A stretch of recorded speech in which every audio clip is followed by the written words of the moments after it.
โอ้ยเปียกแล้ว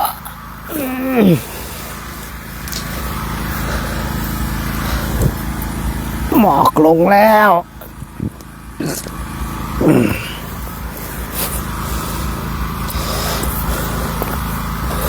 หมอกลงแล้วหมอกลงแล้ว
ดื่มแว่นว่าลืมอะไรกับลืมสายตา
น้อมจิตน้อมใจกราบพระรัตนตรัยพร้อมกันพร้อมแล้วครับ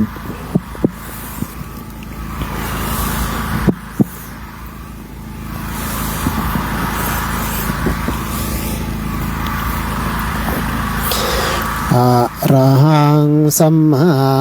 สัมพุทโธภะคะวาพุทธังภะคะวันตังอภิวาเทมิ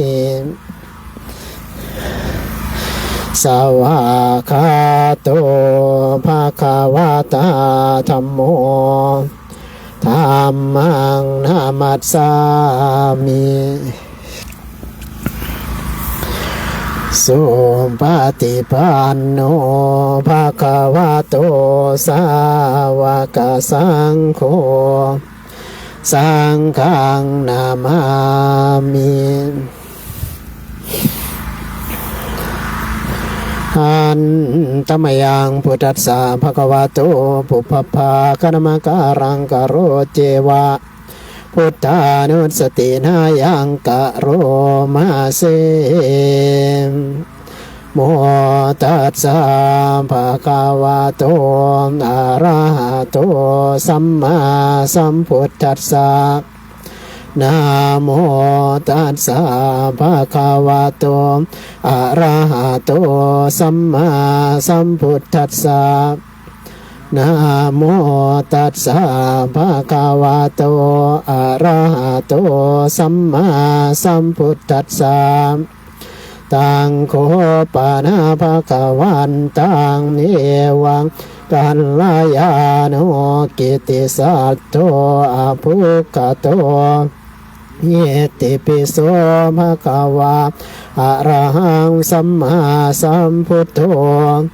เวชชาจารณะสัมปันโนสุขโตโลกวิทูอนุตตรปุริสธรรมสารติสัตวามนุสสานังพุทโธภะคะวาติอันตมยังพุทธาภิกิติงกะโรมาเสวาระหันตวรตาทิคุณาภิยุตโตสุตตาภิญาณกรุณาหิสมาคตัตโตโพเทสิโยสุจนะตังกัมรังวสุโรวันตามังตมรณังศิรสาชิเนตังบุตโตโยสัพพปานีนังสารนังเขมมุตตมังปัตมานุสติทานังวันทามิตังสิเรนังพุทธัสสะหัสสมิทาโสวะพุทโธเมสามิกิตสโร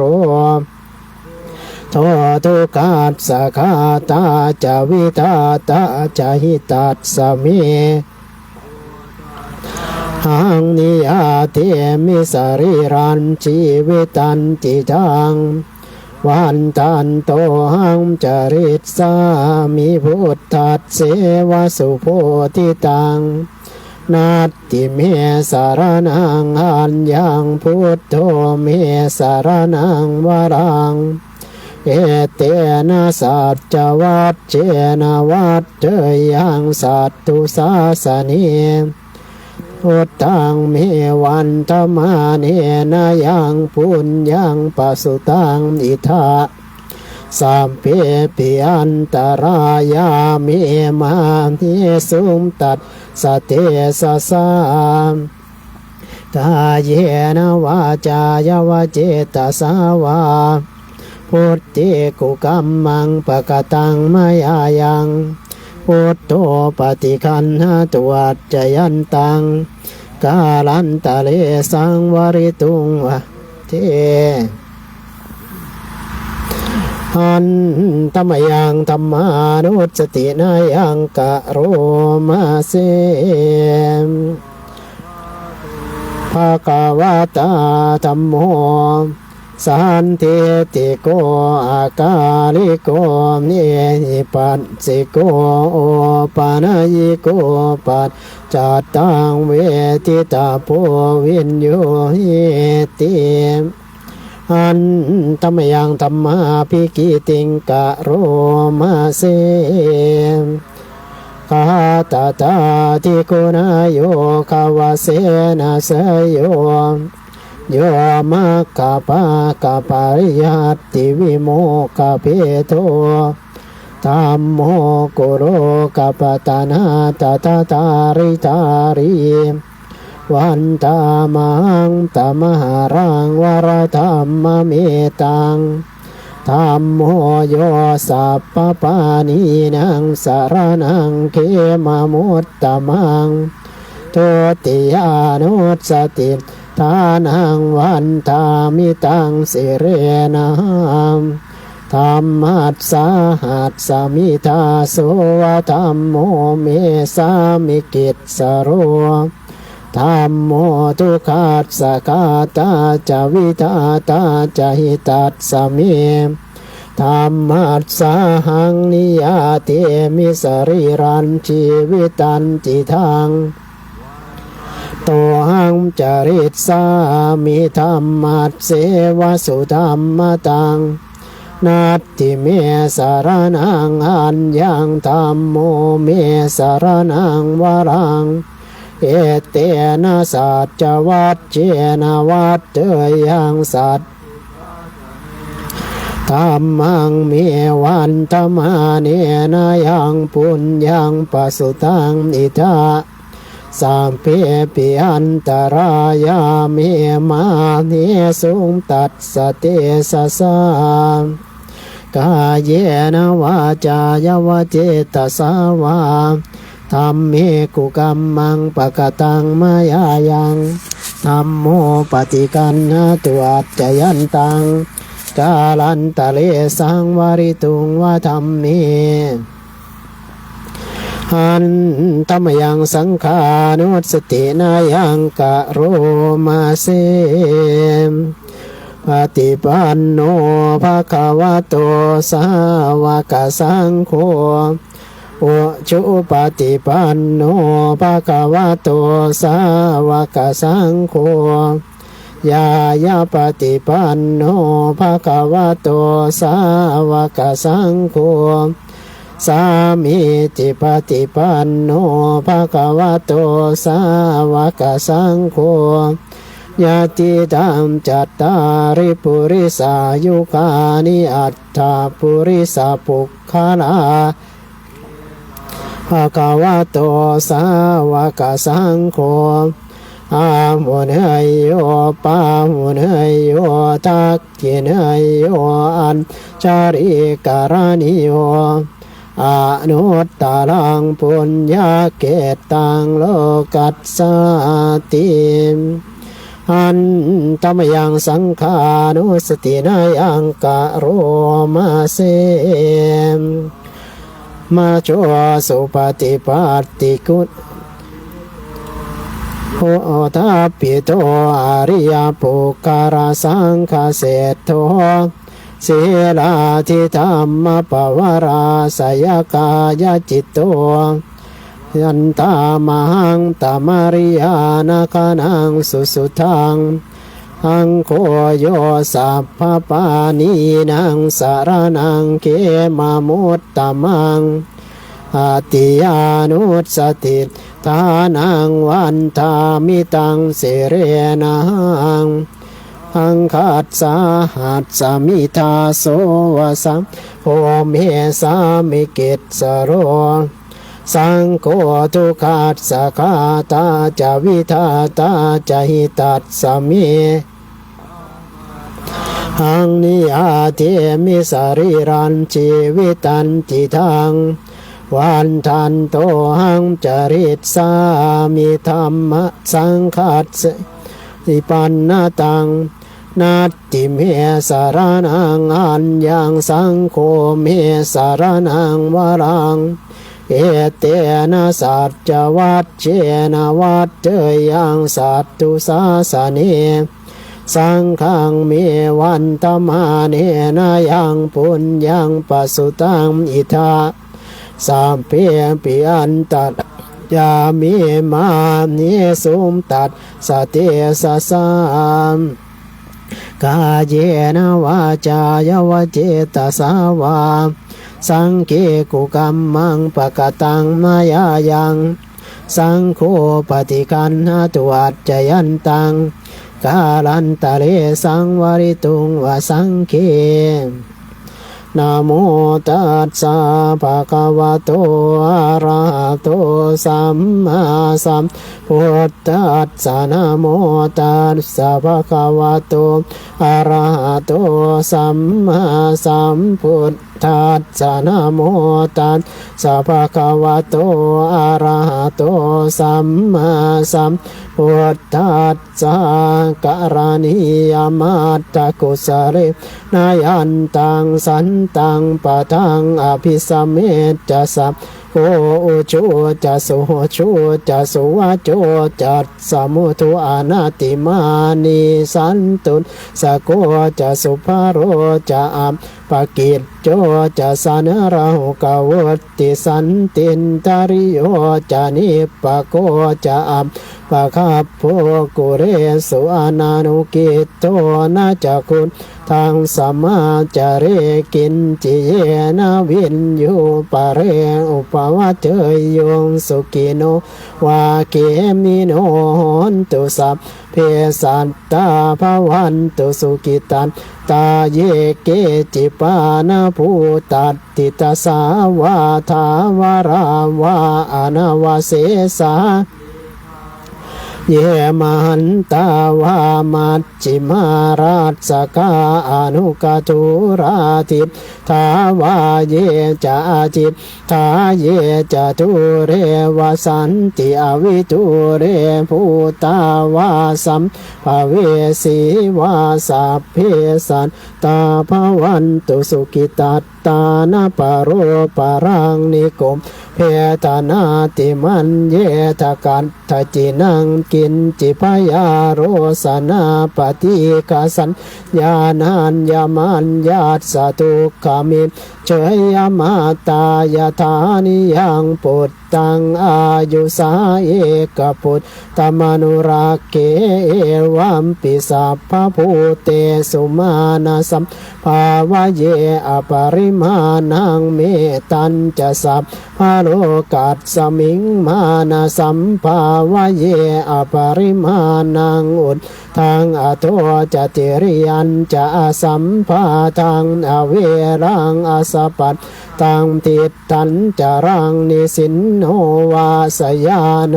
วายาวตัสสวิกตามิตโทเอตังสติงอติเถยพรหมเมตังวิหารังอิตมาหุติทินจะอนุปกัมมาสีรวาทัสสเนนะสัมปันโนกาเมสุเวเนยเกทังนหิชาตุกัมปัสสยังปุนาเรติติวิรูปเคหิเมเมตังเมตังเอราปเตหิเมสัพพยาปุเตหิเมเมตังเมตังกันหาโคตมะเกนิจาปะทะเกนิเมเมตังเม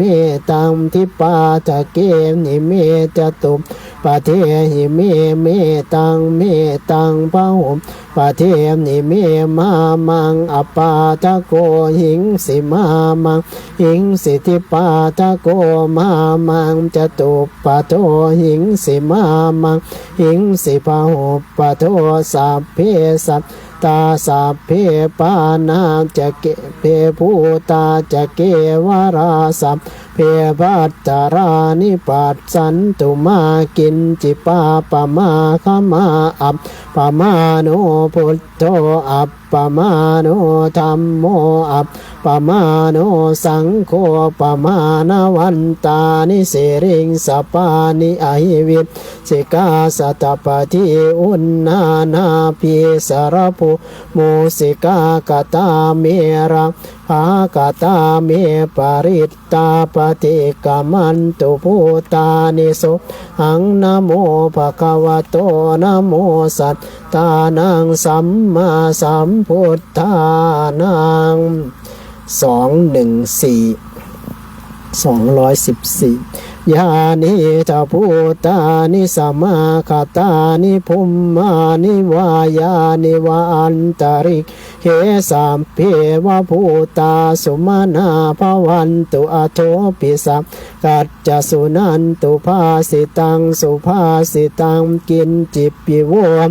ภาเนโมปุญเยสตุปทาปาทการังอปาปังธรรมูปเทสังอนุการกานังตัดสมาหิภูตานิสเมนตุสัมเพเมตังกโรธรรมานุสยาปชายภูเตสุพรัมมหังกตาภัตติกายะทิวาจารันโตจารันติเยภริงปัจโจปการังอภิกังขมานาเตโคมนุษย์สานตันุกานุภาวาภูตาวิเศเสนามหิตติกาจะอธิสมานามนุษย์เสนิยาตาตัดสมาหิเนราคาถาอัปปมัตตา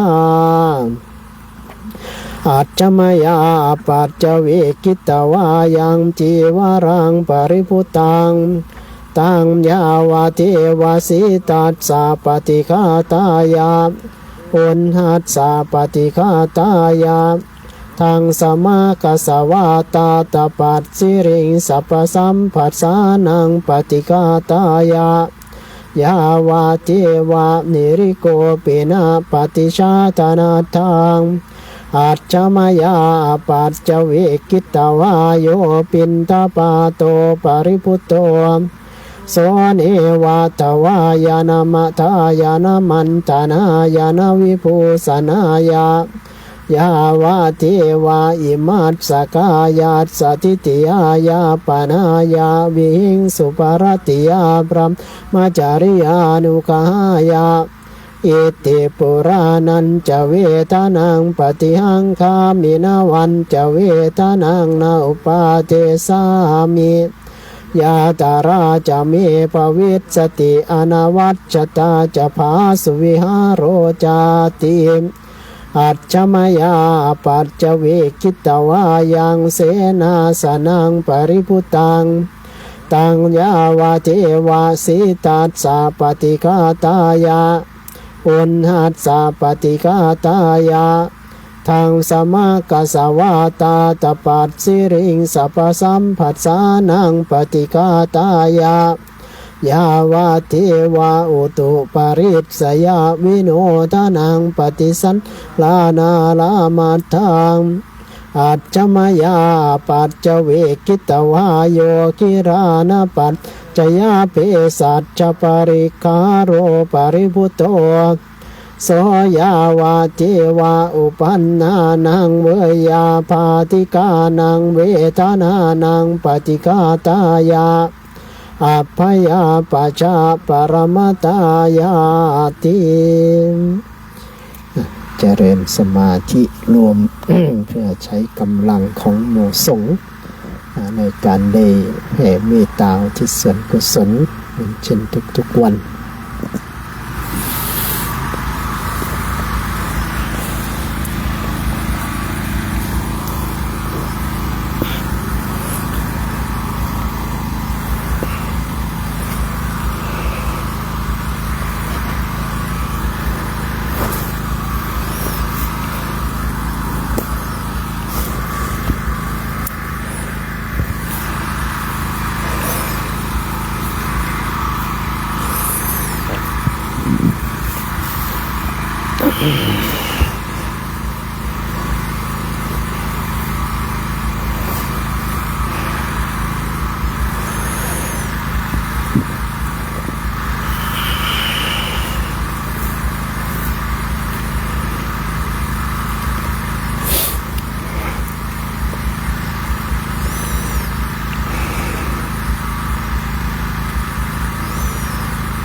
อิมินาปุญญกรรมเมนาอุปัชฌายาคุรุตตรา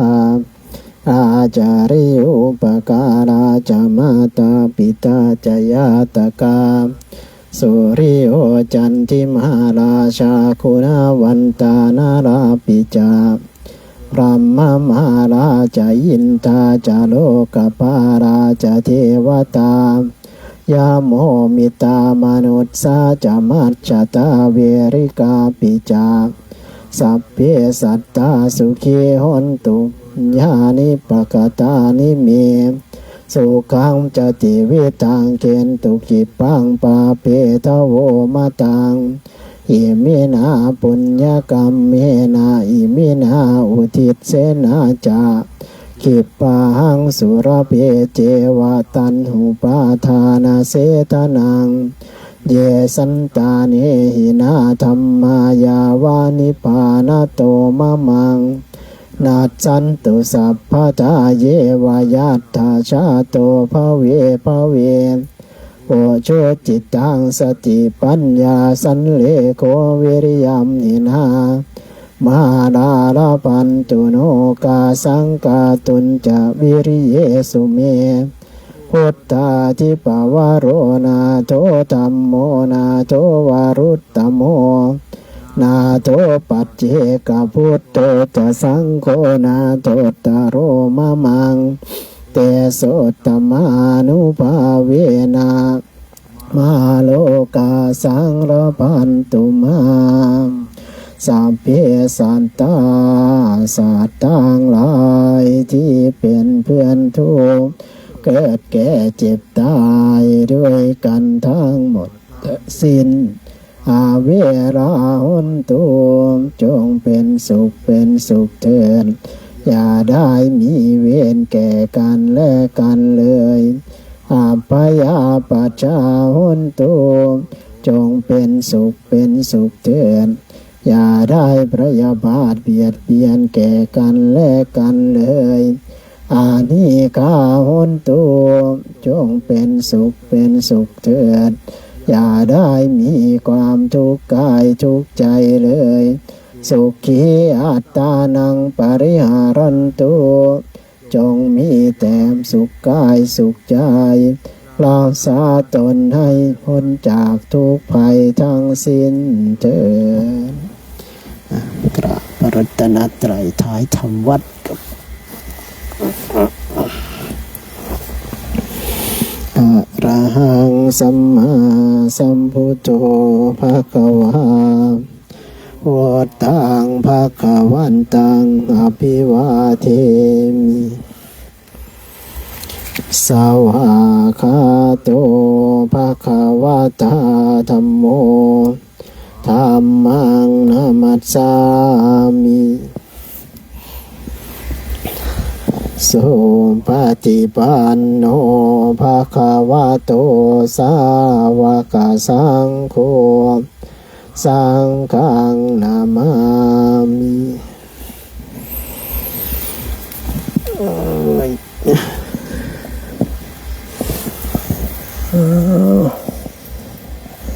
สา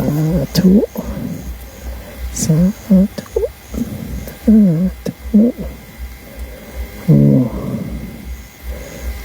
ไฟดับแต่ว่าอีกเกิงขึ้นแสดงว่าไก่สิถึง15 คำมันได้วางเริ่มปงอาบัติกันเองโมเมนต์ว่ายางมาแล้วก็สิบ่มีอาบัติได้ปูไว้มีคือเก่านะปูนะเหยียบหมดแน่นั่นนี่แน่ป้องกันเอาไว้เพื่อบ่ให้เกิดวิปฏิสารระลึกถึงศีลตั้งพระสมัยโบราณมันสิตรวจสอบศีลระลึกถึงศีลในแต่ละมื้อถ้ามันบ่ได้มีหยังพร่องบ่ได้ด่างบ่ได้ขาดบ่ได้ทะลุมันสิเกิดความปิติเกิดความปราโมทย์พอมีวิปฏิสารศีลความเดือดร้อนพอศีลถึงจังใดก็ซ้ำ ความฉลาดก็เอาได้ตั้งใจบ่ได้เจตนารักษาเอาไว้นี่ก็ได้พยางทางทงโอ้ยนันละตาตอนเศร้าค่อยเติมบ่ได้ใส่แต่ตอนนี้เป็นเศร้าค่อยเติมมันนั่นละได้ใส่นั่นของ อย่างทางทงอย่างทางทงนี่ก็มันสิบ่ได้กังวลเรื่องรถมีความปลอดภัยมีความปลอดภัยด้านรถนี่ก็ยางเลยขึ้นมาเหนือขอนแก่นนั่นแหละทางด้านของยุคสมัยสมือก็ง่ายสมัยก่อนได้เบิ่งแผนที่แล้วก็เอาเข็มทิศยางตามเข็มทิศเบิ่งแผนที่กันว่าอำเภอใดมันติดกับอำเภอใดยางไปทางใดก็สิบ่ฮู้จักเส้นทางมันเห็นแต่ว่าทางด้านของโกสุมมันติดเขตทางด้านขึ้นมาทางขอนแก่นยางเขาภูเวียงขึ้นทางด้านของภูเวียงเขาปากตำบลปากช่องภูเวียงขึ้นดงลานเมืองเลยผานกเข้าหูทอนี้แหละก็ย่างตามเข็มทิศมันบ่มี GPS บ่มีดาวเทียมบอกเส้นทางคือสมือถือว่าเฮาบ่มีฤทธิ์แต่มีอิทธิวิธีว่าปู่อิทธิวิธีนี่มันใส่ในยุคสมัยที่คนมีเทคโนโลยีคนสมัยก่อนบ่มีเทคโนโลยีแต่ว่ามีอิทธิฤทธิ์มันบุญญาฤทธิ์ที่มันเกิดโดยบุญมันส่งให้เกิดเป็นบุญญาฤทธิ์เป็นฤทธิ์ทางบุญยกใดสมัยใดที่คนเพิ่นเฮ็ดทานโดยการให้ยานพาหนะถวายรถจังซี่ให้วัดให้หยังได้ใช้ยุคหนึ่งสมัยหนึ่งมันนี่เกิดมาเป็นเศรษฐีในยุคที่เทคโนโลยีมันจะเลื่อนจังซี่ก็สิมีเครื่องบินส่วนตัวเห็นนะมีเครื่องบินส่วนตัวครับไปนั่นมานี้แต่ถ้ามันบ่มีเทคโนโลยีพวกนี้มันบ่มีเทคโนโลยีพวกนี้สิเหาะได้เด้อมัน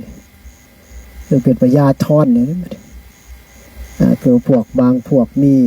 ฤทธิ์ไปด้วยความเร็วพวกเฮ็ดทานด้วยกำลังอานิสงส์กำลังแห่งทานที่มีเหตุให้กำลังหลายๆไปด้วยความเร็วสูงอย่างสิจังคนบางคนให้ตังเป็นท่านซื่อๆนะตังนั่งนี่ไปเกิดเป็นเทวดาก็มีตังเป็นยานมันเหาะไปในอากาศได้โดยความเร็วกว่าเทวดาขององค์อื่นๆอานิสงส์ของท่านบางอย่างให้น้อยจะได้หลายอันนั้นดังดันของพวกนี้ก็สิไปเดี๋ยวความเร็วสูงใดมันพ่อครับย่นระยะทางย่นระยะเวลาพวกนี้ไปสามารถไปได้แต่ยุคสมัยของพวกเข้ามันมีเทคโนโลยีเอาก็ใส่อิทธิวิธีมันใส่อิทธิวิธีก็คือเบิ่ง GPS เอาเลยเส้นทางใดมันก็เลือกใครมันดาวเทียมมันเลือกใครไปเส้นนี่ยางลัดไปนี้ระยะทางมันสิใส่จักมือมันก็บอกถ้าเฮายางมาตั้งแต่พูนตั้งแต่ทางด่านของพระธาตุนาดูลเอายางบ่หยุดบ่หย่อนเลยสิใส่เวลาอยู่4 มื้อกว่า4 มื้อกับ5 มื้อยางบ่เศร้าจักเทื่อปุ้ยมาใส่เวลา4 มื้อจัง5 มื้อจังซี่แต่ถ้าไปอีกเส้นทางนึงมาเนี่ยเดี๋ยวสิใส่เวลาหลายกว่านั้นทางโค้งกันไปทั้งพูนบัวใหญ่ชัยภูมิเขาขอรัดใจชุ่มแพมันก็สิเบิ่งเส้นทางให้ว่าเส้นทางใดใกล้เส้นทางใดไกล ซาเร็วกว่ากันจักชั่วโมงก็สิบอกหมดสั่งเฮาพร้อมเลี้ยวซ้ายเลี้ยวขวาพวกบ่ฮู้ฟังแต่คำสั่งแต่ว่าบ่ได้เบิ่งแผนที่มันเบิ่ง GPS บ่เป็นพอจะมันบอกให้เลี้ยวขวาก็เลี้ยวเลยก็ลงน้ำมันนะปุ้ยพวกรถลงน้ำลงหนองก็แปลกได้ล่ะเห็นได้บอกก็มันเลี้ยวก็เลี้ยวคือสิมัวแต่ใจลอยเบิ่งอย่างอื่นฟังแต่ว่าแผนที่มันสิบอกให้เลี้ยวไปทางไหนก็บ่เบิ่งว่ามันบอกล่วงหน้านี่ก็บอกล่วงหน้าก่อนถึงโค้งก่อนเลี้ยวขวานะที่ตั้ง10 เมตรจังสิได้เลี้ยวจังซี่อันนั้นก็ มาตาม GPS ก็เป็นเส้นทางที่เคยย่างผ่านก็มีเป็นเส้นใหม่ก็มีแต่ว่าอำเภอเก่า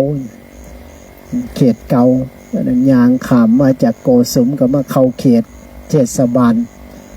ของขอนแก่นองค์การบริหารส่วนจังหวัดขอนแก่นเลยอย่างก็มาทางพีก็สิเป็นอำเภอน้ำยืนเลยได้ไหมแล้วไอ้พอเขาโมเมนต์น้ำยืนมันไปพูดแล้วอำเภอพระยืนเกินอำเภอพระยืนขึ้นภูเวียงกันด้วยพี่เอาเลยขอนแก่นเลยนี่ทวัดก็คือเลยขอนแก่นวัดทางยางก็คือเลยขอนแก่นแหละเพราะว่าบ่ได้ยางเขาขอนแก่นก็อยู่ใต้เฮาแล้วได้ที่นี่เฮาอยู่เทิงขอนแก่นแล้วอันนั้นทางด่านของยางก็เป็นนี่ก็ไปภูเวียงเวลายางทางด่านของยางในไห้ในชงในทางลัดเราก็บ่ต้องไประวังรถจะได้กำหนดการยางกำหนดลมหายใจแต่มันกับใส่สติบ่หลายคือยางในทางรถสติหลายแต่ว่าอันตรายอันไหนคือข้อดีข้อเสียมันแตกต่างกันข้อดีก็คือเอาได้ยางแบบอิสระได้บ่ได้กังวลเรื่องรถบ่ต้องไปเกะกะรถเขาก็บ่ได้กระเจาะเฮากระเจาะเนี่ยมันหายไปดนแล้วนี่คำเก่าๆโบราณที่สิขามถนนขามหยังก็ต้องเบิ่งบางทีก็คิดแต่ว่าสิไปอย่างเดียวต้องเบิ่งว่าไปแล้วรถก็สิตกใจบ่เบิ่งโดยพอพวกรถใหญ่เวลามันเสียหลักแล้วมันเฮ็ดเป็นตาย่านเบรกใครบ่ใครรถใหญ่เวลาเบรกมันใส่เวลาหลายนำพร้อมใส่เวลาหลายเลยพอรถหนักๆเบรกยากต้องใส่ความปลอดภัยทั้งความปลอดภัยเฮานำความปลอดภัยเขาพร้อมนี่ก็ได้เลือกยางทางที่มันเป็นทางล่องบ่ยางสร้างเส้นลักยางทางล่องก็เป็นเป้าหมายเฮานำพร้อมเป้าหมายของเฮาก็เหมือนกันฝึกฝนเจ้าของสำรวมไปมากก็ต้องอาศัยความสำรวมเป็นหลักสำรวมอินทรีย์โมเมนต์ว่ายางผ่านหมู่บ้านยางผ่านบ้านเขาก็เห็นเม็ดสุยางหัวหอมเขาห่ออยู่บนใดก็เห็นมันว่าปูสำรวมตั้งตาสำรวมตาสำรวมวาจาสำรวมใจน้ำพร้อมเบิ่งไปเลยนะเบิ่งอารมณ์พร้อมนี่ล่ะก็มาฝึกเบิ่งอารมณ์แต่ละมือมันคิดเรื่องหยังแน่อย่างผ่านลานค้าเขาคิดว่าเขาสิถวายเป๊ปซี่ว่าปูเนี่ยเขาบ่ถวายพิษหวังว่าเด้อเนี่ยบ่ทันกิเลสเด้อกิเลสไปก่อนแล้วคิดอย่างผ่านลานค้าเห็นตู้แซ่ก็คิดฮอดคาราบาวเด้อว่าเถอะไปก็ได้เบิ่งจังซี่ล่ะเบิ่งกิเลสเบิ่งน่ะเอามาตัดเนาะตัดตั้งแต่กายพี่แล้วสักกายทิฏฐิพี่แล้วบ่สนใจกายโยมบางคนมันก็เป็นห่วงยังมาบอกว่าอาจารย์ยางตากแดดคือบ่ใส่ครีมกันแดดเนี่ยถ้ามันยานแดดกันสิมันยางตากแดดเฮ็ดจังเนาะแต่ยานดำเฮาก็ดำอยู่แล้วเว้ยเฮาบ่ได้เอารูปไปหากินเนาะเอา ศีลสมาธิปัญญาได้หากินหล่อเลี้ยงโดยศีลสมาธิปัญญาเลี้ยงชีพด้วยไตรสิกขามีตอนนี้ก็พ่อทั้งนั้นบ่ได้เอารูปหลักไปหากินบางรูปเพิ่นไปย่างมันก็โอ้ทั้งอีหมวกทั้งอีโมงทั้งกันแดดกันหยังสารพัดเลยโอ้ก็อย่าสิไปแต่มันยากปานนั้นยันแต่บ่รออยู่นั่นก็โอ้หมดสภาพเลยตัวแรกสิต้องพิจารณาให้มันได้ไปก็คือนี่นะสักกายทิฏฐิบ่ติดในกายมันเป็นของเฮาจักอย่างนะแต่เดี๋ยวมันได้เห็นเลยได้มื้อนี้ย่างไปกับพิจารณานำพร้อมเห็นความเจ็บความปวดความเมื่อยความล้าก็โอ้ความทุกข์ของร่างกายเนี่ยแต่เวลามันหิวก็บ่เป็นตาสิกินมีหน้าโบราณเพิ่นว่าเนาะกินแม่นปากอยากแม่นท้องเที่ยวเขียวแม่นขาบัดนี้โอ้กินก็ยากบัดเช้ามันออกก็ยากบัดนี้เป็นภาระสุย่างเลยบัดนี้นี่นะปกิณกะทุกข์เด้ทุกพวกนี้เป็นปกิณกะทุกข์ล้วนๆเลยบัดนี้เห็นแล้วก็มองเห็นว่าโอ้นี่เองมันว่าการเกิดเป็นทุกข์ทุกข์จากสังขารร่างกายทุกข์จากความเป็นอยู่วิถีชีวิตต่างๆคนบ่เลี้ยวเบิ่งทุกข์มันอยู่กับความทุกข์แต่ว่าบ่ได้เบิ่งทุกข์เฮาได้เบิ่งทุกข์มันเบิ่งความเจ็บความปวดความบ่อภิรมย์ชมชอบมันความอยากความโลภมันก็ลดลงกันได้โดยกำลังของบุญได้มาโดยธรรมเวลามันเกิดขึ้นมันกันมีเองมันเนี่ยเวลาอยากได้มันบ่ใครได้ปานใดเวลาบ่อยากได้โอ้เดี๋ยวมันมาเองเขามันอันนั้นก็ บ่ได้ไปยึดติดหยังแล้วจังโยมเพิ่นว่านั่นล่ะ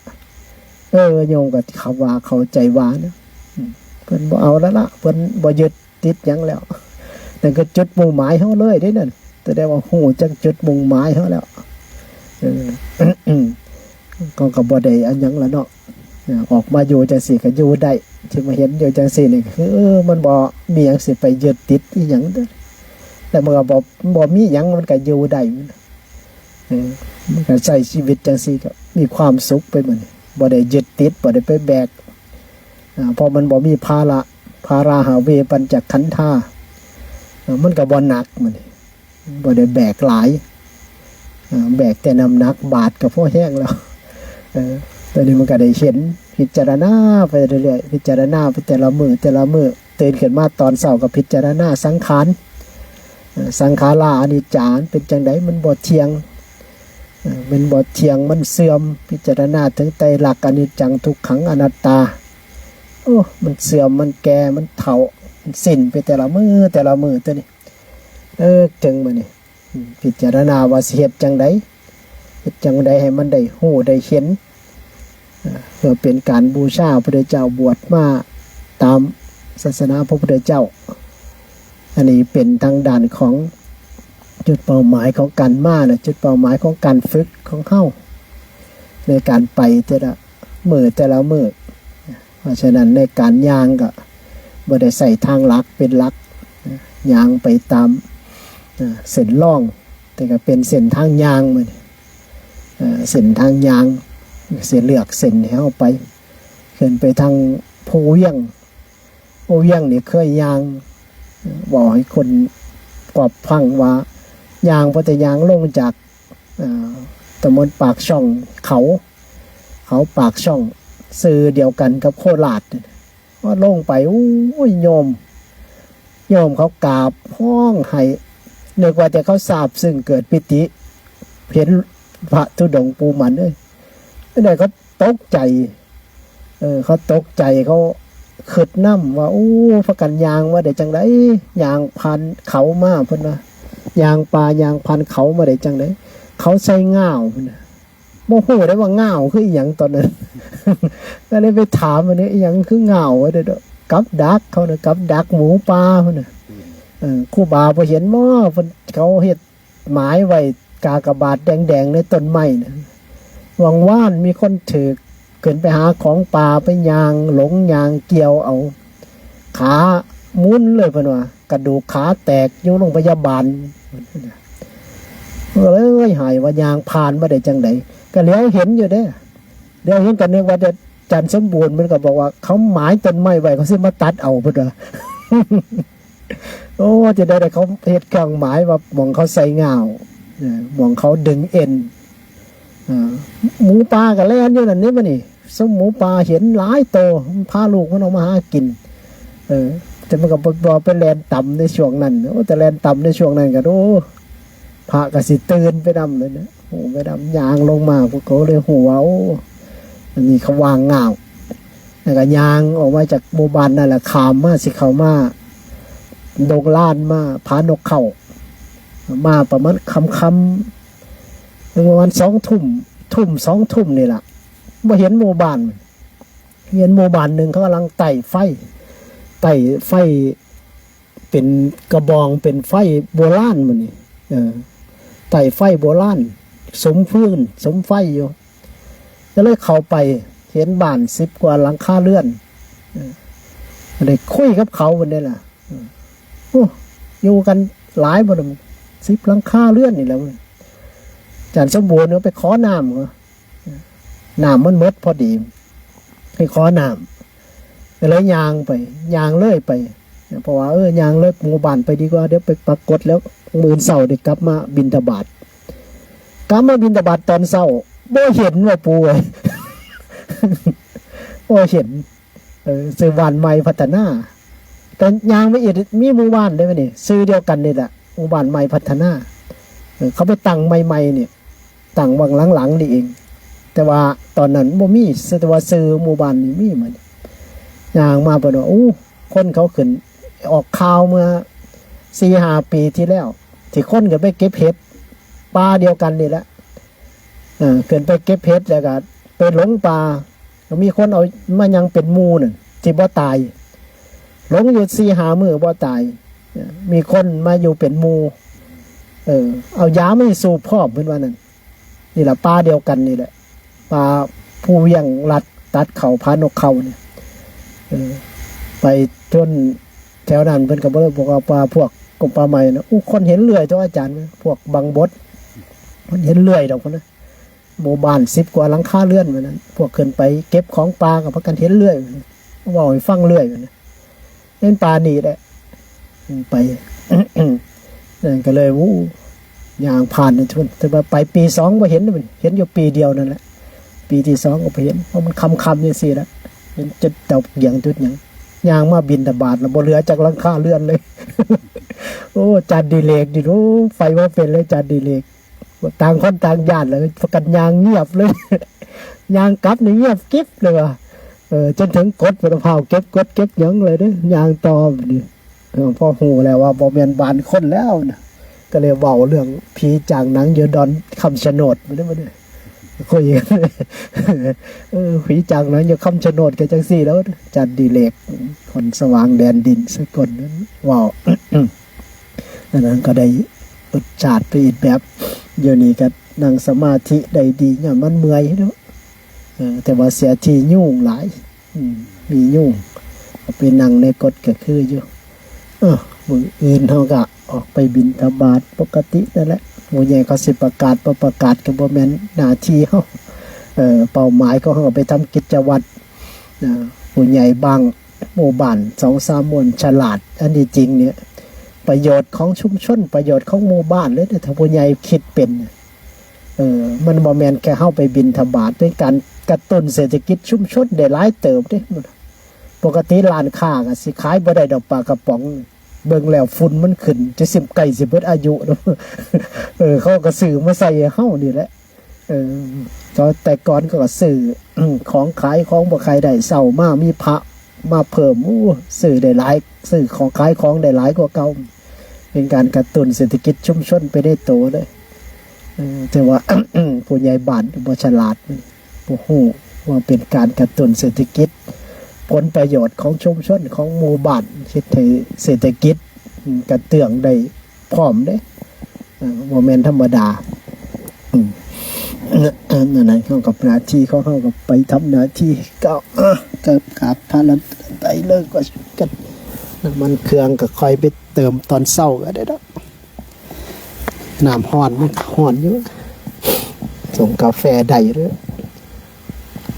อะระหังสัมมาสัมพุทโธภะคะวาพุทธังภะคะวันตังอภิวาเทมิสวากขาโตภะคะวะตาธัมโมธัมมังนามัสสามิสุปฏิปันโนภะคะวะโตสาวกสังโฆสังฆังนามามิปฏิบัติต่อที่ปก